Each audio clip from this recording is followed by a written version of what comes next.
Barbara McIntyre. I am a third-generation native of Tucson, Arizona. My great-grandfather was George Pusch. He arrived in Tucson in 1874. I had a really, really good childhood. My parents, when I was one, my parents moved to Broadway and Swan in Tucson. And my grandmother was very worried for us because it was so far out of town. But it was actually in a development that my father did. My father was a civil engineer, and he developed subdivisions and named the streets around in the subdivisions that he did. The subdivision we lived on in Broadway and it's Broadway and Swan, there are 3 streets named after members of my family. There's a Niven Avenue, which was my father's maiden name. There's Paseo Luisa, named after my mother. And there's Janet Avenue, named after my older sister. If you go further east in another development he did at Wilmot and Broadway, just south of Wilmot and Broadway, there's a street called Bar Nan, which is for Barbara and Nancy, named after my twin sister and myself. My father, when he was doing subdivisions, it was out in the desert, and one day he came home and brought home a Gila monster. So what did I do with the Gila monster? I took it for show and tell. Of course, he was there to supervise. He also, when he built the house, he built a large barbecue area in the backyard, and we would have friends over, family over, and I remember growing up always having parties out there, or just a few friends out there. But this barbecue area had a large barbecue grill and a spit on the top of it. But when he made it, that was removed. You could remove it, and he had a ping pong table made. So all the years we were growing up, we had it taken off sometimes, so we'd play ping pong. My mother is the descendant of George Pusch. She was his granddaughter. And she was a stay-at-home mom. She did volunteer work. She worked with the Society for the Prevention of Blindness, and she was a U of A graduate. She was in the Kappa Kappa Gamma sorority, and so she did work with them. I had 2 sisters. Janet was 5 years older, my older sister, and a twin sister, Nancy. When I went to school, I went to Bonias Elementary School and Aliceville Junior High School. We would walk to school, and I remember there was only one year that I didn't walk to school. That was in 2nd grade because it was overcrowded, and I was bused to Ross Scrooge Elementary School, which was great fun for me. We had to be at school earlier, which wasn't. I don't like mornings. Then in high school, went to Rincon High, and I was on the golf team one year, and I did other sports like field hockey. And one thing I really remember that I really liked was my sewing class. And one year we had to make a dress, and then we had to do a fashion show for it. But I still like to sew today. I still do quilting. I started quilting when I retired, and I do quilting. While I was in Tucson in high school, we also went out to a stable to ride horses that was out south of 22nd Street on Harrison. And one year, the owner of the stable thought it would be great if we could go and ride in the rodeo parade. So we had to get the horses from 22nd and Harrison down to the freeway to a corral. So we drove the horses down 22nd Street, which I thought was great fun. I always thought I wanted to go on a cattle drive, and that's the closest I ever got to that. Growing up in Tucson was just great. I remember playing as a kid. We had to be in our yard by sundown, but we could still play outside. And our neighbor had clover on his grass right next to our yard, so he'd let us play on that. It was just really nice and fun to play on. We were little, we had chores. As we grew up, we had more chores. But I remember having to hang the clothes on the line. We had 2 backyards. Our first yard was where we had the barbecue and grass, and we had 2 olive trees. One of them had table around it that we could sit at. And when we got older, putting those when the trees would drop the olives, we had to sweep them up, which wasn't fun. But in the backyard is what we called it. We had some fruit trees, we had some citrus trees, and we had a fig tree. And my older sister had some animals out there, and she had a pond for some turtles. We also had desert tortoises in our backyard that actually hatched eggs, and some little tortoises one time. Back there also was the clothesline. We had a washer, but there was no dryer, so we had to go out and hang clothes up on the line out there. Oh, one of the things we loved to do was to go camping. We went to Mount Lemmon, not necessarily to camp, but we had a friend that we had a cabin. The very first cabin that they had that we stayed in had no bathroom, so we had an outhouse that we had to go up the hill to. And then they had built a bigger cabin. And the larger cabin, we'd go up, they'd let us stay in it, and then we'd go up with them sometimes, and we'd help them repair it. I can remember putting varnish on the wood on the cabin to help them keep it up, and they were really great letting us stay there. We loved to go camping. We went to Mount Lemmon a lot to go camping, and then one summer we took, it had to be a month or more, that we went up through the western states. We started up from here, went up all the way to Yellowstone and saw some friends in Montana, and then worked our way back on the western states. The one standout memory of that whole trip was in Yellowstone National Park. We had a tent that my parents stayed in with our dog Poncho, and my older sister slept outside on a cot, and my twin sister and I slept in the station wagon, in the back of the station wagon. One night, 2 bears came into camp and wanted some food, and they decided to fight, and they fought over my sister's cot that she was sleeping in.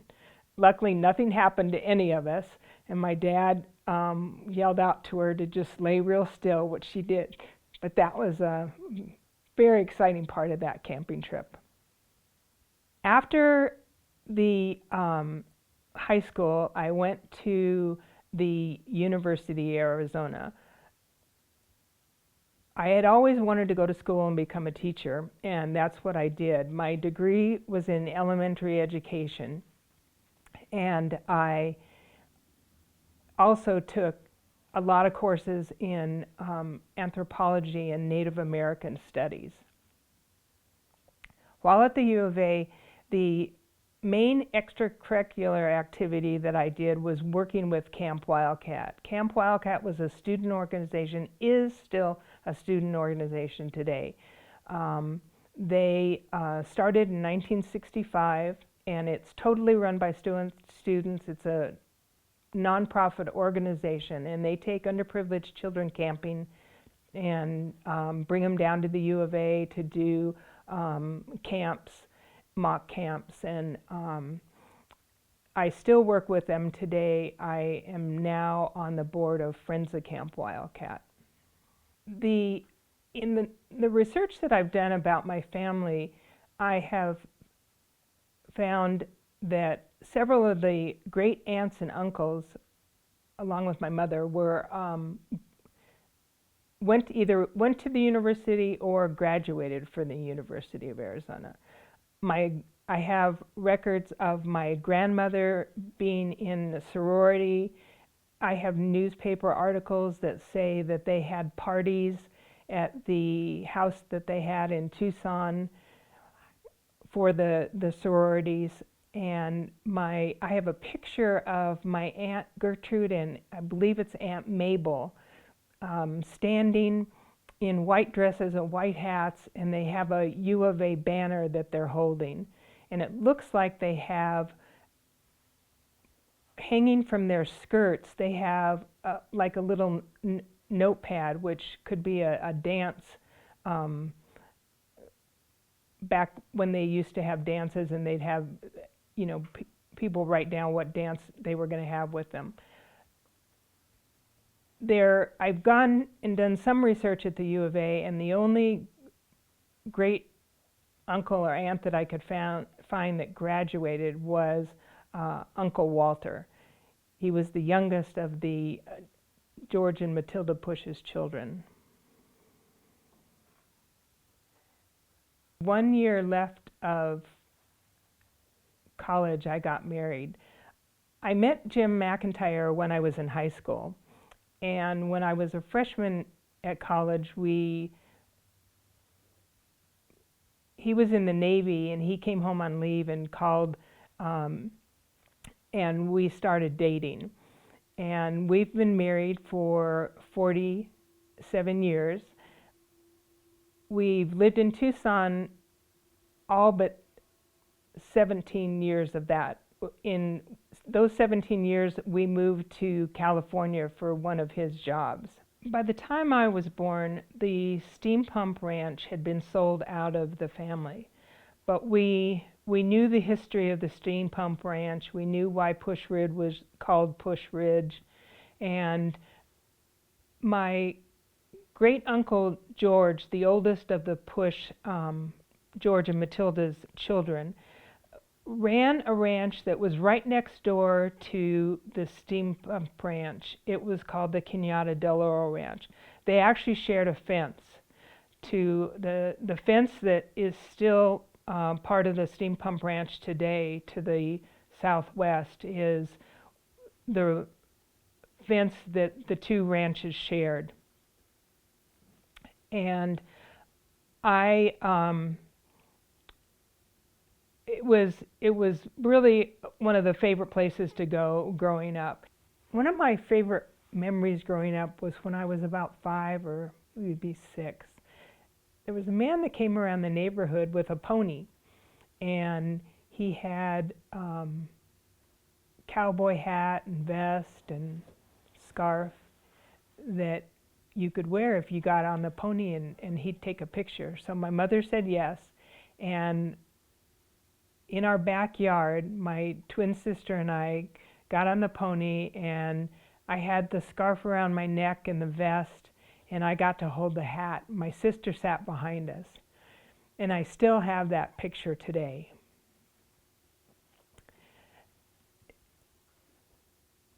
My mother was an only child, and her parents, my grandfather passed away before I was born, so I didn't know him. My grandmother I was 2 when my grandmother died. George and Matilda Pusch had 7 children that survived, and my great aunts and uncles, one of the favorite things I liked to do as a child was to sit around and listen to them talk. They would talk about growing up in the steam pump ranch, growing up in what it was like in Tucson, and just stories of the family. I could sit around for quite a while and listen to them talk. two of my great aunts were especially ones that I like to be around. My Aunt Gertrude, which I will call Aunt Tootsie because that's what we called her. And I wish I knew how she got the name Tootsie, but we'd call her Aunt Tootsie. And I don't believe she ever knew how to drive because my mother would always go and take her shopping and take her to the doctors. Saturday morning was spent taking Aunt Tootsie to the grocery store, to the drugstore. And when my mother passed away, I was 18. So my twin sister and I then took over turns taking Aunt Tootsie out shopping or to the doctor, and I just loved it. We would just have a great time and go to lunch. When my husband and I got married, our first house happened to be just around the corner from her. And one time we got a call from her and she had locked herself out of the house. So my husband and I went over there, and luckily she left the kitchen window unlocked. So we had to climb in the kitchen window to unlock the house for her. She stayed in that house until the day she passed away by herself. She maintained it. She was 92 when she passed away. She was just an amazing woman. My other aunt, Aunt Mabel, or Maybelle, we lived in Pennsylvania, and we look forward every year for her to come out at Thanksgiving. She and her husband Jim would come out at Thanksgiving, and they would stay until the end of February after the rodeo parade was when they left. They would arrive by train, so we would go downtown and meet the train. They stayed in the Pioneer Hotel downtown. And during their visit, there was always a very special day when we got dressed up and went downtown and had lunch with her in the hotel. It was always a big special event. She had her birthday was in November and my mother's was in December. So during the first part of December, all the great aunts and my mother would get together at our house, and my mother would make a luncheon for them. When we got home after school, the rule was that we had to go in the back door into the kitchen. But we came out and into the living room and met everybody and said hi and visited for a while. But once we left, we went back in the kitchen, and waiting for us was one of the desserts my mother always made. And one of the favorite ones was really thin chocolate cookie wafers with whipped cream in between. And when you made them the night before and left them overnight, they would get nice and soft, and it was just a really yummy dessert. Gertrude's son, Henry Ziff, had lived in Oro Valley for a while. And when Jim Cree, who was one of the co-founders of the Oro Valley Historical Society, was working on developing the organization, I got a call from Henry, and everyone calls him Hank, but I always called him Henry. But he called and asked if I was interested in helping out, and I said certainly. And they really wanted to show, I believe, that there were other descendants of George Pusch that were interested in the maintaining the history of Oro Valley and the Steam Pump Ranch and the Pusches. So my twin sister and I agreed to help, and we met with Jim Cree and Hank.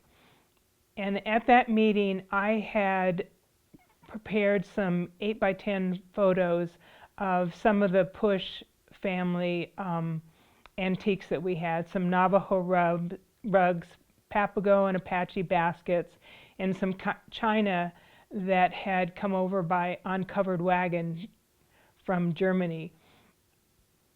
So those photographs and some of our stories and things we told, believe were a big help, and they asked us to then go to one of the council meetings that they were having about the Historical Society. After the Historical Society was started, and they then started to save the steam pump ranch. Once they did that, I became a docent at the steam pump ranch, different events that they have. I've always loved my family history. If someone would ask me where I was from, I would always say, you know, third generation Tucsonan, and then go into a bit of the Pusch family history. When we lived in California, my husband and I would come back here for holidays and for just vacations. In 1985, my Aunt Mabel died in Pennsylvania. She was the last of my great aunts and uncles to die, and we received all of her effects. And when I started going through the photographs, I just had this need to do more family history, to document it somehow. So when we would come back to Tucson, I'd go to the Arizona Historical Society, and I did research on the family, got copies of photographs, copies of newspaper articles, and I ended up making 3 photo albums, one for each of us, each of my sisters and I. They're basically the same photo albums. Some of the pictures are different each one. They may be pictures of my older sister, but they're different pictures of my older sister. And then the documents are, one of us will have the original.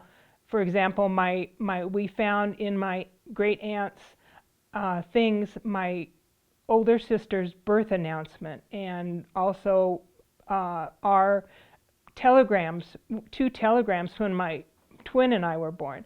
So my older sister has her original birth announcements, and we have copies. So the photo albums are great to look at. You can look at one and then you look at the other, and it's similar, but it's different. They're just really good family history. So that started me on my quest for family history. When I became a docent, going to the Arizona Historical Society, I always thought, when I retire, I want to be a docent. Well, being a docent for the Oro Valley Historical Society is 10 times better. I was a teacher, so it feeds that teacher in me. And also, I get to share my family history and my family stories, which is very near and dear to my heart. So I thoroughly enjoy and love all the work that I have been doing with the Historical Society. This is a Papago, or a Tohono O'odham basket, and the stories I heard out were of the Apaches. This is an Apache basket, and this may be Tohono O'odham. These 2, I think, also this one and this one back here are both Apache baskets. I'm